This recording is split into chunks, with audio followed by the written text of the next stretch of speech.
All right, Richard, Mickey, Tim from the Sandbagger, Paul is filming. I'm gonna go over the machine with you. We have an agitator and an auger inside the hopper. The agitator keeps the product moving to the hopper, and once it breaks it up, it falls to the hopper, and the hopper transfers the product to the chutes. It's a bi-directional auger. When it's in the up position, sand is coming to these two chutes. It's when a down position, sand is moving out to all four chutes. When the pressure gets to 1750 psi, if this was in gear, if it gets up above that, it'll stop. All you have to do is click it up and put it back in gear.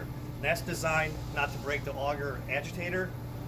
Both the auger and agitator have shear pins on them. If it gets too much pressure, the shear pin will break first, and it's a 3.5 inch grade 5 shear pin. So once it's in gear, you're gonna put the bag on this little lip on the chute, step on it. It pulls the bag open. In about 1 or 2 seconds, you have a full sandbag.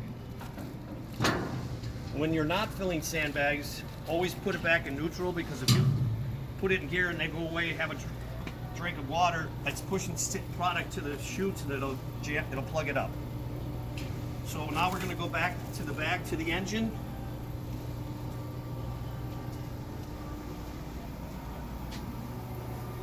It's a Honda 5.5 horsepower engine. Pretty simple. Set the choke and start it up. Honda does have a great safety feature. If it runs out of oil, it won't start. So you check the oil every day. We have a filter gauge here. Paul, if we could shoot this. When that gauge gets in the red, you have to change that filter. As far as maintenance on the machine, we have bearings on both ends. We'll take a shot of this bearing. Grease the bearings every 40 hours. I recommend on the pedals to shoot WD-40 or lubricant every 40 hours down on here, and on the pivot point of the chute.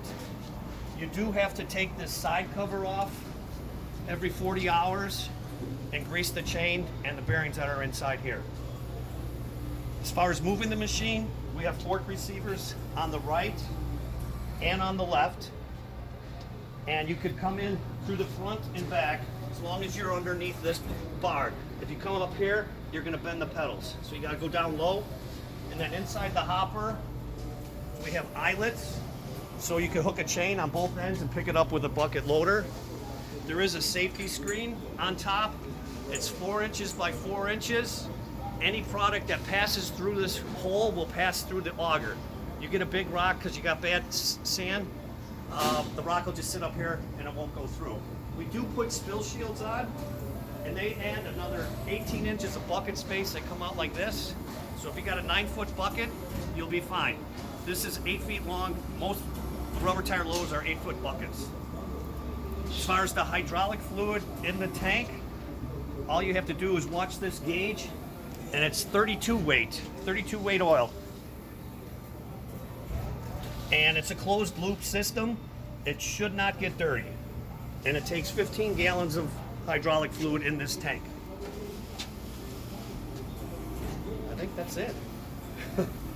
Look forward to seeing you in person one day.